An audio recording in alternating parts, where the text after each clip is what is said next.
வீட்டு வாசலில் அழகாக மாங்கோளம் போட்டு அதில் நல்ல ஒரு மலர்களை வைத்து பாருங்க. மகாலட்சுமி கால் வைக்கக்கூடிய இந்த மலர்களானது ரோஜா இலையுடன் இன்னைக்கு நாம் தீபகோளம் போட்டு அம்பாளை வர வைக்கிறதுக்காக என் தெய்வ சக்தி என் கூடவே இரும்மா, எனக்கு ஒரு வழிகாட்டியாக இரும்மான்னு சொல்லி அந்த வாசப்படிக்கு நாம் அலங்காரம் பண்ணி பகவானை எம் குலசாமி குடியிருக்கிற இடமல்லவா, எல்லா தேவர்களும் குடியிருக்கும் அந்த இடம் இல்லவா வாசப்படி. அப்போனா அந்த வாசப்படியானது அவ்வளோ அழகாக வைக்கணுங்க. பகவானே நம்ம சிவாய அனைவருக்கும் அன்பான தெய்வ மகளின் வணக்கம். நம்ம வீட்டு வாசலில் அழகான கோலங்கள் போடுவது என்பது அவ்வளோ ஒரு அற்புதமான விஷயங்க. நம்மளுடைய முன்னோர்கள் நம்மளுடைய வளர்ப்பில் சொல்லியிருப்பாங்க, அம்மா காலை எழுந்திரிச்சோன்னு வாசல் நல்லபடியாக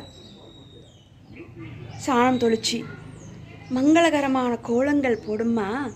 ஏனென்றால் வாசலில் தான் 30 தேவிகளும் 3 தேவர்களும் பெருகு எம் குல சாமியும் வாசலோட படிவாசலில் தான் குடியிருப்பாங்க. அந்த வாசலில் செவ்வாய் வெளியில் விளக்கேட்டு வாய்ப்பு இருந்தால் தினந்தோறும் ஏற்றுங்க. மார்கழியில் மாதம் முழுவதும், கார்த்திகையில் மாலையிலையும், மார்கழியில் அதிகாலையிலையும் சொல்லி நாம் விளக்கேற்றி கொண்டு தான் இருப்போம். நாம் வாழ்கிற அந்த வளர்ந்த நாட்களில் இல்லைங்களா, நம்மளோட முன்னோர்கள் இதெல்லாம் நமக்கு சொல்லி கொடுத்து வளர்த்துருக்காங்க. அப்போனா அந்த வாசல் எவ்வளோ அழகாக இருக்கணும் இல்லைங்களா, ரொம்ப அழகாக நாம் வைத்திருக்கணும் மங்களகரமாக இல்லைங்களா. மறந்துடாதீங்க, அதுலேயும் செவ்வாய் வெள்ளியில் நல்ல மங்களகரமாக பூக்கோளம் போடுங்க.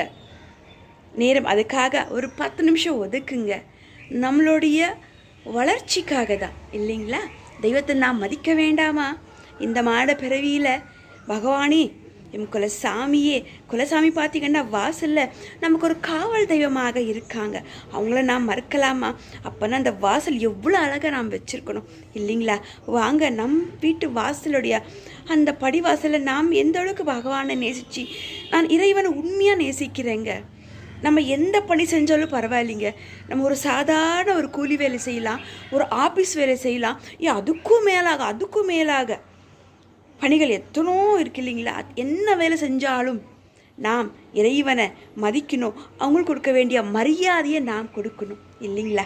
பகவானே கண்டிப்பாக வாசலில் நல்லபடியாக அழகாக கோலம் போட்டு அந்த வாசலை வீட்டிலேருந்து மகாலட்சுமி, நம்ம வெளியிலேருந்து யாராவது நம்ம வாசலை பார்த்தா எந்த அளவுக்கு இந்த வாசல் வச்சுருக்காங்க பாருங்கன்னு சொல்லி மனிதர்களுக்கே அவ்வளோ பிடிக்கும் போது தெய்வங்களுக்கு அவங்க வரக்கூடிய அந்த பிரம்மமுகூர்த்த கால நேரத்தில் பார் என் பெண் குழந்தை, என் ஆண்மகன் எந்த அளவுக்கு இந்த வாசலை எவ்வளோ அழகாக வச்சுருக்காங்க, இந்த வீட்டுக்கு நாம் போகாமல் இருக்கலாமா அப்படின்னு சொல்லி கண்டிப்பாக இறைவன் நினைப்பாங்க. பகவானே இறைவன் அருளால் எல்லோரும் நல்லா இருக்கணும். அப்போன்னா நாம் நல்லா இருக்கிற காலத்தில், நாம் வாழ்கிற காலத்தில் நம்முடைய முன்னோர்கள் சொல்லி கொடுத்த அந்த பண்பாடை நாம் நிச்சயமாக கடைப்பிடிக்கணும். அதில் அந்த வாசல்ன்றது ரொம்ப அழகாக வைங்க சரிங்களா. இதோ நம்ம வீட்டு வாசலை நான் போட்டிருக்கக்கூடிய, எனக்கு எப்பெல்லாம் நேரம் கிடைக்குதோ அந்த வாசலை நான் அலங்காரப்படுத்தி கொண்டே இருப்பேன். நான் ஒரு ஏழையா பணக்கார அது எனக்கு தேவையில்லை. ஆனால் தெய்வம் அன்னாடு வாழ்க்கையிலே எனக்கு எப்போவுமே ஒரு வழிகாட்டியாக இருக்காங்க. ஒரு மனிதருக்கு என்னங்க, காலை எந்திரிச்சா உடுத்துறதுக்கு நல்ல உடை, பிறகு வயிற்று நிறைய சாப்பாடு, 3 வேளை சாப்பாடு யாருக்கு கிடைக்குதோ அவங்களுக்கு இறைவன் கூடவே இருக்காங்கன்னு அர்த்தங்க இல்லைங்களா. போதும், மனுஷ வாழ்க்கைக்கு அது போதும், அதுக்கு மேலே தான் நாம் சொத்து சேர்க்குறது அது இதுன்னு சொல்லி. அப்போ நான் தெய்வங்கள் வரும் அந்த நேரம் நாம் வாசலை அழகாக வைத்து பகவானை ரொம்ப அற்புதமாக வர வைக்கிறான். நம்மளோட வாழ்க்கை பயணத்தில் நாம் ஏழையா பணக்காரன்றது ஒரு பக்கம் இருந்தாலும் நாம் இறைவனுக்கு கொடுக்க வேண்டிய மரியாதை, நாம் செய்யக்கூடிய வழிபாடுகள் கண்டிப்பாக செஞ்சு கொண்டே இருப்போம். நம்முடைய கடமைகளை நாம் செய்வோம்.